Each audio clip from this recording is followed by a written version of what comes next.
Don't worry about your names. Again, I promise you the names of these rulers will not be on the test. And the name of Kang Zi, I'm not sure how that's pronounced. Yongjing, or Yongjing. Again, don't worry about the names. But these were some of China's great rulers who led them to greatness. And with the arrival of the Europeans, they didn't see, hey, these Europeans are not going to affect us that much and won't change us that much. But they were wrong.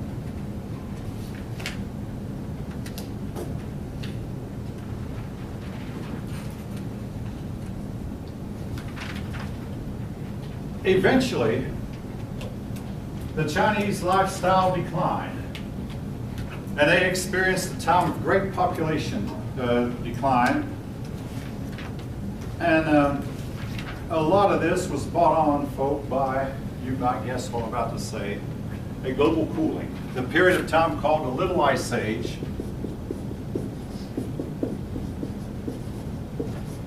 That occurred in the late 1600s. It had brought down the population of Europe and brought the population of China way down.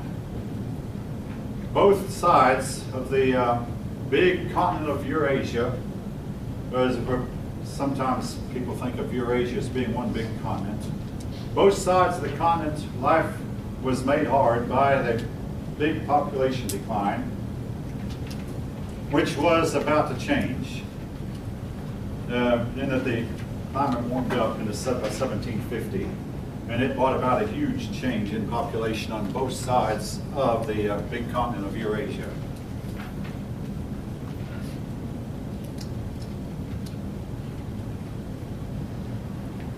Well,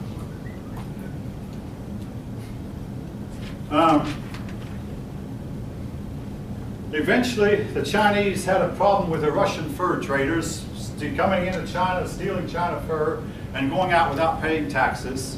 The Chinese emperor finally negotiated with the Russian Tsar to solve this, but then the rest of Europeans, things were not that easy. The British came over in their big, large ships, which the Chinese were no match for.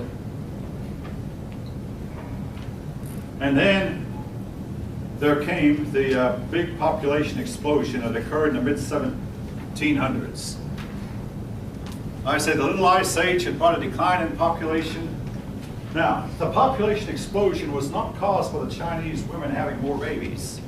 They had the same number of babies, but a higher percentage of these same babies grew up. Why? Some historians believe there were two reasons. The smallpox vaccination came into use both in Europe and in China. And smallpox, you may not realize, because we don't hear much about smallpox today, but smallpox has been the scourge of humanity down through thousands of years. Well, the smallpox vaccination came into widespread use.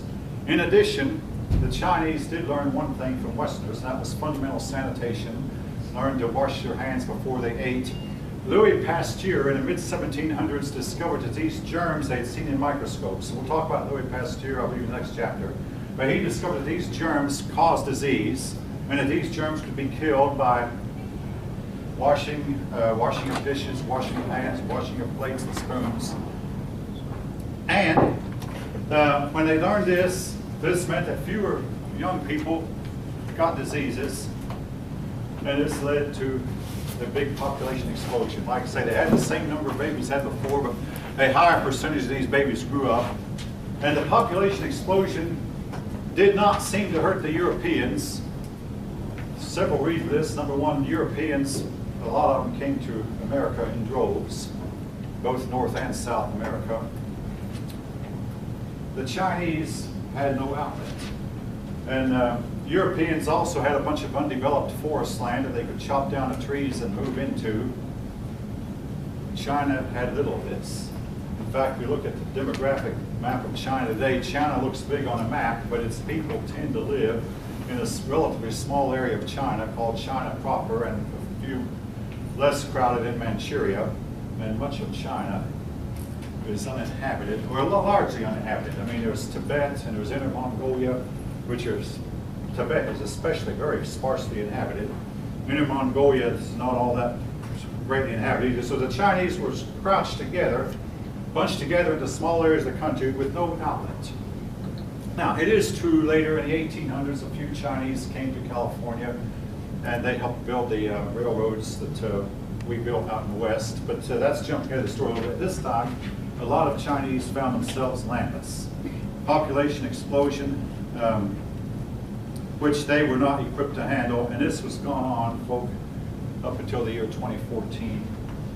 You talk to a typical Chinese person, they'll say China has too many people, we need fewer people. China is too crowded. Hunger and landlessness became a big problem. Some of the people did turn away from farming and take up manufacturing. Unfortunately, manufacturing did not really take off in China until the late 20th century. I mean, there were attempts to get a manufacturing system going, but the Chinese just didn't seem adept to developing a manufacturing system.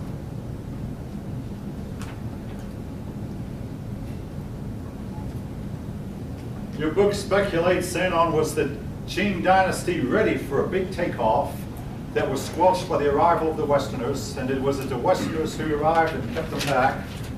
And again, this is an issue that has been debated for hundreds of years. Why did China not burst out of its seams, and why did China not grow, develop, and open spread the whole globe? Why was it other people instead of them? And again, we can only speculate, folks. We cannot know for sure.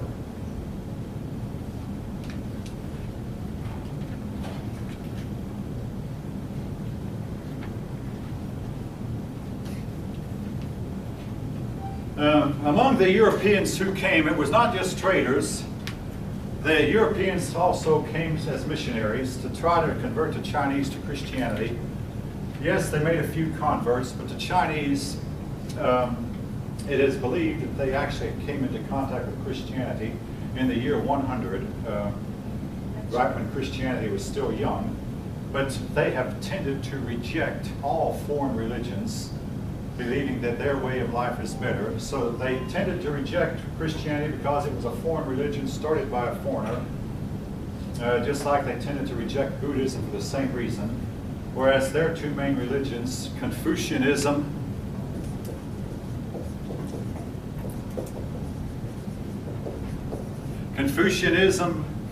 and to a lesser extent Taoism.